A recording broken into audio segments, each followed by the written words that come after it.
உங்கள் favourite TV ஷோக்களை இனி miss பண்ண தேவையில்லை. ZEE5 இல் முற்றிலும் இலவசமாக காணுங்கள், இங்கேயும் எப்பொழுதும்.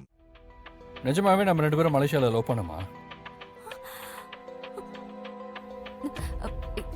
ஏன் இப்படி கேக்குறீங்க? முதல்ல நான் கேட்ட கேள்விக்கு நீ பதில் சொல்லு. ஆமா. ஜனனி, நீ இப்ப சொன்ன பதில் எப்படி இருந்துச்சு தெரியுமா? உன்னை நான் ஏதோ கட்டாயப்படுத்தி ஆமான்னு பதில் சொல்ல வச்ச மாதிரி இருந்துச்சு. சரி விடு. எனக்கு தான் பழசெல்லாம் மறந்து போச்சு.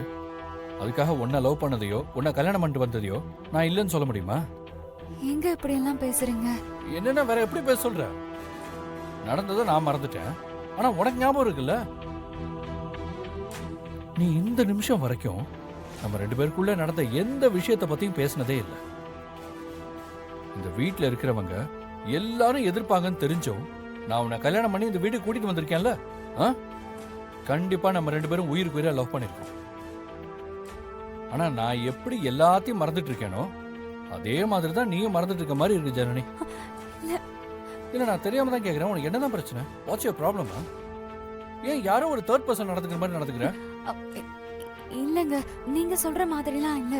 டாக்டர் உங்களை ஸ்ட்ரெயின். Stop it. டாக்டர் நீ எத்தனை தடவை சொல்லுவ?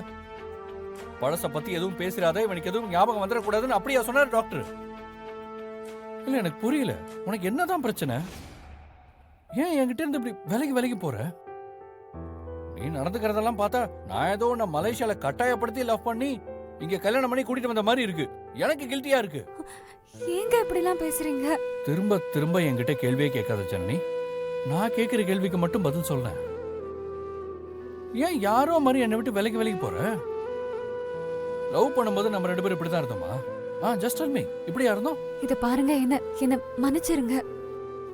கல்யாணம் பண்ணிட்டு வந்தப்போ இந்த ஆக்சிடென்ட் நடந்ததுனால எனக்கு கொஞ்சம் குற்ற உணர்ச்சியா இருந்தது.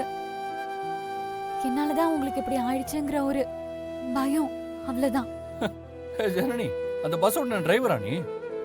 நீ பேசுறத கேட்டா சிரிப்பா தான் வருது. என் நிலைமையை கொஞ்சம் யோசிச்சு பாத்தியா? எனக்கு யாருன்னே தெரியாத ஒரு பொண்ணோட தனியா ஒரு ரூம்ல இருக்கேன். ஆனா எல்லாம் தெரிஞ்ச நீயே குற்ற உணர்ச்சியா இருக்குன்னு சொல்லிட்டு என்னை விட்டு அப்படியே விலகி போறது எந்த விதத்துல நியாயம்? அப்ப நீயும் சுயநலமா இருக்கல்ல? அதான் என்னால தாங்கிக்க முடியல ஜனனி. நான் எவ்வளவுதான் நார்மலா இருக்கலாம் ட்ரை பண்ணாலும் ஏதோ 3வது மனுஷங்க கூட இருக்கிற மாதிரியே இருக்கு. அது எவ்வளவு பெரிய கொடுமைன்னு உனக்கு புரியுதா? அத பத்தி எந்த அக்கறையும் இல்லாம நீ பாட்டுக்கு வர போற. இல்லங்க, அது வந்து போத நிறுத்து. இப்ப கூட நீ என்கிட்ட யாரோ மாதிரி தான் பேசுற. என் பக்கத்துல வர்றதுக்கோ என்ன தொட்டு பேசி சமாதானப்படுத்துறதுக்கோ உனக்கு கொஞ்சம் கூட தோணல? ஐயோ ப்ளீஸ் கோவப்படாதீங்க. உங்களுக்கு உடம்பு சரியில்லை. ஆமா, உடம்பு சரியில்லை. ஆனா நீ நடந்துக்கிற விஷயம் எல்லாம் பார்த்து எனக்கு மனசும் சரியில்லை ஜனனி. இதெல்லாம் உனக்கு புரியுதா ஜனனி? நான் எவ்வளவு கஷ்டத்துல இருக்கேன்னு உன்னால உணர முடியுதா? மொத்த வீடு நம்ம கல்யாணத்தை ஏத்துக்கல. இந்த நிமிஷம் வரைக்கும் நடந்த எதுவுமே எனக்கு ஞாபகத்துல இல்ல. ஆனா உனக்காக மட்டுமே நான் நிக்கிறேன். ஆனா எனக்காக நீ என்னை விட்டு ரொம்ப தூரம் விலகி போய் தான் நிக்கிற. எங்கேயோ இருக்க. இனிமே உன்கிட்ட பேசி எந்த பிரச்சனையும் இல்ல. நீ ரெஸ்ட் எடு, தூங்கு. Good night. God bless you. Bye.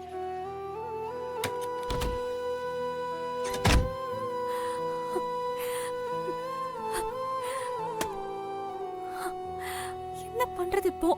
அவர்கிட்ட இருந்து விலகி போறேன்னு கோவப்படுறவர்கிட்ட நான் ஜனனியே இல்லைன்னு தெரிஞ்சா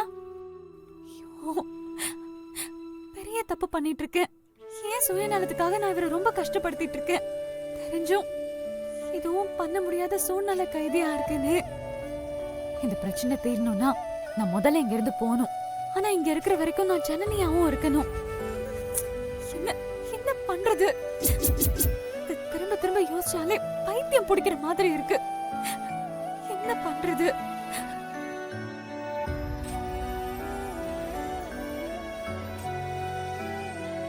சொன்னா கேளுங்க, நீங்க படுங்க. பிரச்சனை இல்ல. தயவு செய்து you have to take rest.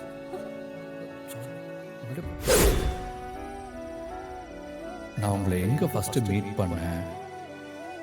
நம்ம 2 பேரும் எப்படி பழக ஆரம்பிச்சோம்? நீங்க அப்படியே ரெஸ்ட் எடுத்தாலே எல்லாமே தானா ஞாபகம் வந்துருமா? அது வரைக்கும் நீங்க ரிலாக்ஸ்டா இருங்க. இல்லங்க, நான் சொல்ல வரது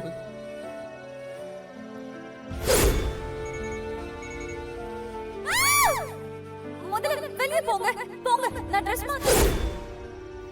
நடந்த ஆக்சிடென்ட்ல எனக்கு நான் மலேசியா போன விஷயம், ஜனனி சம்பந்தப்பட்ட எல்லா விஷயமும் எனக்கு மறந்து போச்சு. அதனால ஜனனியை என்னோட லவ்வராவோ இல்லை ஒய்ஃபாவோ பார்க்கவே முடியல, அவகிட்ட நெருங்கவே முடியல. ஆனா ஜனனி ஏன் இப்படி இருக்கா? நான் மறந்து போன விஷயங்கள்லாம் எனக்கு ஞாபகப்படுத்துற மாதிரி ஜனனி என்கிட்ட க்ளோஸா இருக்க ட்ரை கூட பண்ண மாட்டேங்கிறா. எதுவுமே ஞாபகம் இல்லாத நான் அவளுக்காக இந்த வீட்டில் போராடுறேன். என்ன மாத்திக்கிட்டு ஜனனிய எனக்கான ஒருத்தியா நான் பார்க்க ட்ரை பண்றேன். ஆனா ஜனனி யாரோ ஒரு தேர்ட் பர்சன் மாதிரி என்னை விட்டு விலகி போயிட்டு இருக்கிற மாதிரியே இருக்கு. ஏன் இப்படி பண்றா?